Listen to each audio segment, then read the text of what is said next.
بسم اللہ الرحمن الرحیم انما یرید اللہ لیذھب عنکم الرجس اہل البیت ویطہرکم تطہیرا۔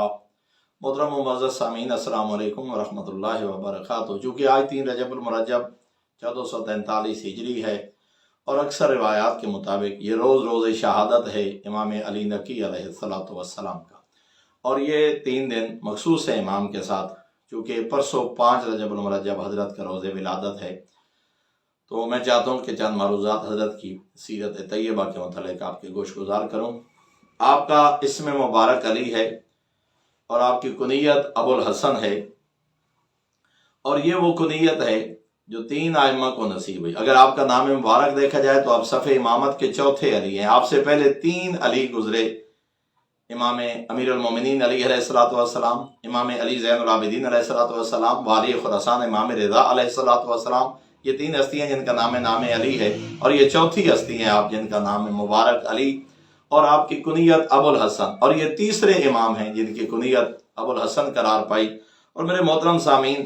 اگر ہم دیکھیں تو ان 3 ہستیوں کے تعارف کے لیے جب بھی آپ احادیث کا مطالعہ کریں گے تو جو روایات مروی ہیں، پہلے ابو الحسن امام موسیٰ کاظم علیہ السلام، ابو الحسن اول آپ کا نام کے ساتھ لکھا جائے گا، پھر ابو الحسن ثانی والی خراسان امام علی رضا علیہ السلام، اور آپ سے جو حدیث مروی ہوں گی تو پہچان کے لیے علماء، مورخین، محدثین آپ کے نام مبارک کے ساتھ ابو الحسن ثالث، تیسرے ابو الحسن آپ کا نام، اور یہ وہ ہستی ہیں جن کو بچپن میں یہ کنیت عطا کر دی گئی۔ اور امیر المومنین علیہ السلام کا ایک شعر آپ کی طرف ہے کہ نحن الکرام و طفلنا فی المہد یقنا۔ خود امیر المومنین فرماتے ہیں کہ ہم وہ صاحبان عزت ہے کہ جن کے بچے بچپن میں ہی کنیت پاتے ہیں، کیونکہ عربوں کے ہاں کنیت کو ایک بہت عزت و اکرام سمجھا جاتا تھا، تو آپ کو بھی بچپن میں ہی آپ نے بابا کی طرف سے کنیت ابو الحسن عطا ہوئی۔ اور آپ کے القاب میں سے جو علماء نے تعریف کی، آپ کی والدہ ماجدہ، اگر پہلے تعارف قرآن و زہرے کے امام تو امام محمد تقی علیہ السلام، بابا معصوم ہیں۔ آپ کی ماں حضرت سمانہ مغربیہ، جن کے بارے میں فرمایا کہ وہی من اہل الجنہ، اور یہ بی بی اہل جنت میں سے ہیں۔ اور سیر عبدالنظیم نے لکھا کہ یہ وہ بی بی ہیں جن کی کنیت ام الفضل بھی تھی۔ اور خود امام نے ارشاد فرمایا کہ امی عارفتن بے حقی، میری والدہ میری حق کی، امامت کے حق کی پہچان رکھنے والی خاتون تھی۔ وہی من اہل الجنہ ولا ینالھا قید جبار عنید، ہر سرکش کے مکر سے آپ محفوظ نہیں۔ وہی مقلوبۃ بعین اللہ لا تنام، اور اللہ نے آپ کی حفاظت فرمائی۔ ولا تتخلف عن امہات الصدیقین والصالحین، یہ میری وہ عظمت والی والدہ ہیں، خود امام نے فرمایا جو صالحین اور صدیقین کی ماؤں سے پیچھے نہیں رہیں۔ آپ وہ خاتون ہیں جو پورا سال روزہ میں بسر کرتی تھی، جیسے صوم الدہر کے نام سے یاد کیا جاتا ہے اس عبادت کو، کہ آپ نے ہمیشہ مستحب روزہ سے ہوتی تھی۔ اور اگر آپ کے القاب کو دیکھا جائے تو آپ کا لقب ہادی ہے، ناصح ہے، تقی ہے، اور آپ کا لقب مرتضی ہے، فقیہ ہے، عالم ہے، امین ہے، آپ کا لقب طیب ہے، عسکری آپ کا لقب ہے، آپ کا لقب الرشید ہے، آپ کا لقب الشہید ہے، آپ کا لقب الوفی ہے، اور آپ کا لقب الخالص ہے۔ لیکن ان تمام القاب میں سے جو سب سے زیادہ آپ کے 2 نام جو ہے وہ لقب جو ہے مشہور ہوئے، وہ ایک نقی ہے اور دوسرا آپ کا ہادی۔ یہ 2 آپ کے نام ایسے ہیں القاب جو آپ کے اسم مبارک پہ بھی غالب نظر آئے۔ اور آج زیادہ آپ کو جب بھی خصوصاً امام علی نقی علیہ السلام، جب بھی آپ کا نام مبارک بولا جاتا ہے تو ساتھ آپ کے لیے لفظ نقی بولا جاتا ہے۔ 5 رجب المرجب 212 ہجری شہر مدینہ سے 3 میل باہر ثریہ نامی بستی میں آپ نے اللہ کی کائنات کو اپنے نور امامت کے ساتھ منور فرمایا۔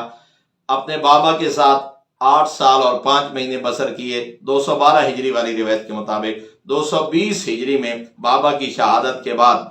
آپ کے سر پر دستار امامت آئی۔ 8.5 سال، اگر 212 کی روایت کے مطابق دیکھا جائے 8.5 سال کی عمر مبارک میں، اور اگر 214 والی روایت کو دیکھا جائے تو 6 سال آپ کی عمر مبارک تھی جب دستار امامت آپ کے سر پر آئی۔ اور آپ نے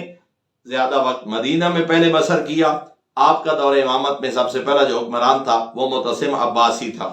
معتصم عباسی کے دور کو اگر دیکھا جائے تو وہ زیر اپنی پریشانیوں میں تھا، حضرت کی طرف متوجہ نہ ہوا۔ معتصم کے دنیا سے چلے جانے کے بعد واسق باللہ تخت پر آ کے بیٹھا۔ واسق باللہ نے بھی آپ کے خلاف کوئی اقدام نہ اٹھایا، لیکن واسق باللہ کے بعد متوکل جب تخت پر آ کے بیٹھا، متوکل نے آپ پر ظلم و ستم کے پہاڑ ڈھا دیے۔ یہ واسق کا بھائی تھا، معتصم کا بیٹا تھا۔ ظلم و ستم کی وہ داستانیں اس نے قائم کی اور آل رسول کی دشمنی میں اپنے آباء و اجداد کے جو ہے ان سے بھی حد سے یہ بڑا ہوا تھا۔ جب آپ نے سب سے پہلے آپ جب امامت پر تشریف فرما ہوئے مقام امامت پہ، تو مدینہ کے حاکم عبداللہ ابن حاکم نے آپ کی مخالفت کی، لیکن آپ نے خط لکھا حاکم کو اور متوکل کو خط لکھ کے بتایا کہ یہ شخص میرے ساتھ ظلم و زیادتی کر رہا ہے، اور اس کے بعد اس نے یحییٰ بن حرثمہ کی قیادت میں ایک لشکر روانہ کیا اور حضرت کو مدینہ سے سامرہ آنے کی دعوت دی۔ اگرچہ یہ دشمنی پر مبنی دعوت تھی، لیکن حضرت حالات کو جانتے تھے۔ آپ نے نانا کے شہر مدینہ کو الوداع کیا، اور یہ پانچویں ہستی، اس سے پہلے امام حسین علیہ السلام مدینہ کو الوداع کر چکے تھے، امام موسیٰ کاظم علیہ السلام مدینہ کو الوداع کر چکے تھے، اور امام علی رضا علیہ السلام کے بارے میں تو لوگ کہتے ہیں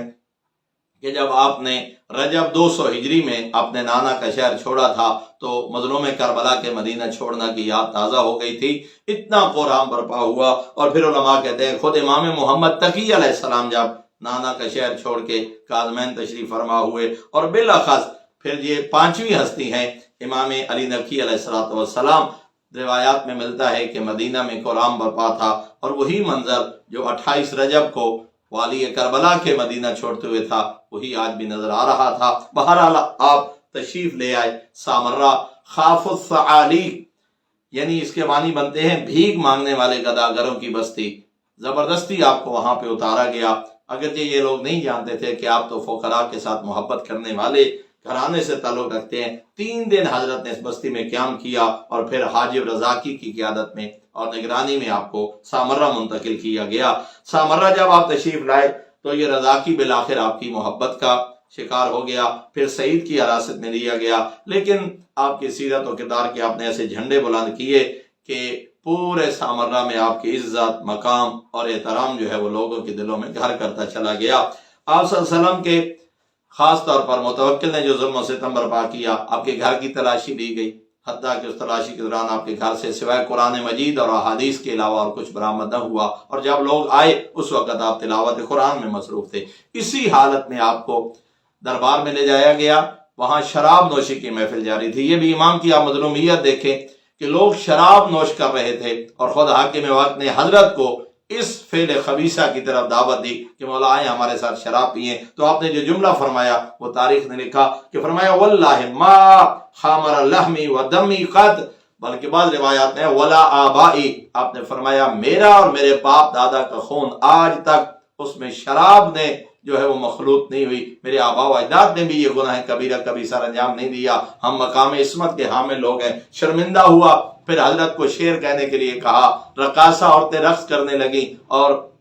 مغنی گیت گانے لگے، شعراء شعر کہنے لگے، حضرت کو بھی دعوت دی گئی، پہلے تو حضرت نے انکار کیا، فرمایا انی قلیل الروایا، میں تو کبھی شعر کہتا ہی نہیں ہوں، لیکن جب بار بار اصرار ہوا تو روایات میں ملتا ہے کہ منصب نبوت کے منصب نبوت کے وارث نے اور مقام امامت کے حامل امام نے وہ اشعار پڑھے کہ خود متوکل نے اپنا شراب کا جام زمین پر دے مارا، اور پوری محفل میں رونے کی آوازیں، وقت نہیں کہ میں وہ اشعار نقل کروں، کتب میں موجود ہیں۔ حضرت نے وہ واضح نصیحت فرمائی، لیکن اسی ظالم نے جب حضرت کو زہر دلوائی تو یہ آج ہی کا دن تھا، میں انشاءاللہ کچھ معروضات اگلے 2 دن میں عرض کروں گا، آج ہی کا دن تھا جب فقط ایک بیٹے کی موجودگی میں آپ اس دار فانی سے چلے گئے، اور ظلم و ستم کے وہ پہاڑ ڈھائے گئے کہ مدینہ کا باسی بے یار و مددگار سامرہ میں اللہ کے دربار میں لبیک کہتے ہوئے نانا کی دین کی حفاظت کو سر انجام دیتے ہوئے معتز باللہ کی زہر کے نتیجہ میں آپ نے جام شہادت نوش فرمایا، اور آج بھی سامرہ میں آپ کا روضہ مبارک تمام دکھی لوگوں کے لیے ایک سہارے اور سکون کا باعث ہے، اور عزادار آج سامرہ میں جا کے امام کی خدمت میں ہدیہ تعزیت و تسلیت پیش کرتا ہے۔ دعا کریم اللہ ہمیں معصومین کی سیرت پہ عمل کرنے کی توفیق عطا فرمائے، اور ہمیں والی سامرہ کی زیارت نصیب فرمائے۔ والسلام علیکم ورحمۃ اللہ وبرکاتہ۔